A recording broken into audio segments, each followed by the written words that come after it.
So, have you ever heard of this book from 1997? It's become a sort of cult classic for tech billionaires and crypto pioneers. Some people swear it predicted our future with stunning accuracy, while others see it as a really dangerous manifesto. We're going to break down why this book, decades old, is still one of the most controversial ideas in tech today. Right, this is The Sovereign Individual. And in some circles, it's not just a book, it's treated like a spiritual text. I mean, it was published way before Bitcoin was even a thought, and people worship it because they believe it somehow foresaw our entire digital age, from remote work all the way to digital currencies. But the big question is it really a prophecy? So here's what we're going to do in this explainer. First, we'll dive into the book's ideas right from 1997. Then we'll unpack its pretty radical vision for the future. After that, we're going to hit it with a reality check against our modern worlds. We'll look at how these ideas morphed into the digital nomad movement and this futuristic concept of network states. And finally, we'll tackle the biggest question of all. Is this a guide to freedom, or is it something a lot darker? Okay, let's time travel for a second. Picture it, 1997. The internet is this dial-up, kind of clunky new thing. And into this world, two authors, James Dale Davidson and William Rees-Mogg, publish a book making these incredibly bold claims about a coming information revolution that would completely reshape society as we know it. And when you look at the timeline, it's kind of spooky, right? 11 years after the book comes out, boom, Bitcoin is created. Then the pandemic hits, and suddenly remote work becomes totally mainstream. It's really no surprise that a guy like Peter Thiel, the tech billionaire, has called it the single most influential book he's ever read. That alone helped cement its legendary status. So what was this grand vision? Well, the core idea, the whole thesis, was that the information age would just shatter the power of the nation-state. It would give rise to this new class of elite individuals who aren't tied down by geography at all. The book basically predicted that states wouldn't be able to tax people effectively anymore because money and capital would become digital and supermobile. A new cognitive elite, highly skilled knowledge workers, could just operate from anywhere on the planet. This would lead to people becoming truly sovereign, totally detached from the government, and using brand new forms of private digital money. And this is the quote that blew everyone's minds. This single prediction cemented the book's legendary status. Written more than a decade before Satoshi Nakamoto even published the Bitcoin white paper, it reads like a direct blueprint for cryptocurrency. It's the one thing that gives the book its almost mythical reputation in the crypto world. Okay, it sounds pretty convincing so far, but hold on a second. Prophecies are one thing, but reality is often something else entirely. So let's fast forward to today and see how these predictions actually hold up. And here's the billion-dollar question. Did it happen? Did the nation-state just crumble under the weight of the internet like the book said it would? Or did something totally different happen? Let's start with taxes. This was a massive pillar of the book's argument, that governments would lose their ability to collect. The reality? Well, governments fought back hard.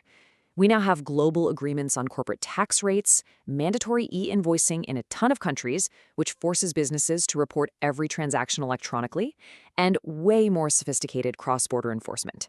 The state didn't just wither away, it upgraded its entire toolkit for the digital age. And when you start digging a little deeper, that whole prophetic image really starts to crack. Critics love to point out that the book predicted countries like Canada and Belgium were about to break up, which, spoiler, never happened. It was actually filled with factual errors even for 1997. And maybe the most telling mistake of all, their prediction of digital gold wasn't about decentralized crypto. It was about digital currencies literally backed by physical gold. That's the exact opposite of how something like Bitcoin actually works. And you know what else they completely underestimated? A super simple but incredibly powerful tool, the 183-day rule. If you spend about half the year in a lot of countries, congratulations, you're now a tax resident, and they can tax your worldwide income. It's a really simple but effective leash that keeps even mobile people tied to state tax systems. So if the sovereign individual never quite became a reality, what did we get instead? Well, the truth is something a little more nuanced, a little more complicated. We got the digital nomad, a sort of pragmatic, real-world version of the book's hero. And here's the wild part. Instead of trying to fight off these mobile workers, over 70 countries are now actively trying to attract them. These digital nomad visas aren't a sign that the state is weak. They're an economic strategy. They're a way to get foreign money spent in their local economies. And you need to get that image of a young 20-something backpacker out of your head. That stereotype is totally outdated. The average digital nomad today is 36 years old. We're seeing more families, even pre-retirees, joining the lifestyle. This isn't some fringe group of tax dodgers, it's a mature professional class that's actually looking for things like stability and services, not just trying to escape. All of this has led to a really big shift in how people operate. The early days of loophole nomadism, just hopping borders every few months to stay off the grid, that's kind of fading away. Today's remote professional is all about structured mobility. They're not trying to escape the system anymore. They're learning how to navigate it intelligently. They're often staying longer in places, becoming more like strategic semi-residents.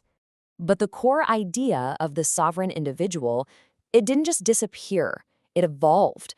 The next step in this whole ideology moves beyond just the individual leaving the system and goes towards collective nation building. It's an idea called the network state. So this idea is championed by the tech investor Balaji Srinivasan. And a network state is essentially a country that starts online first.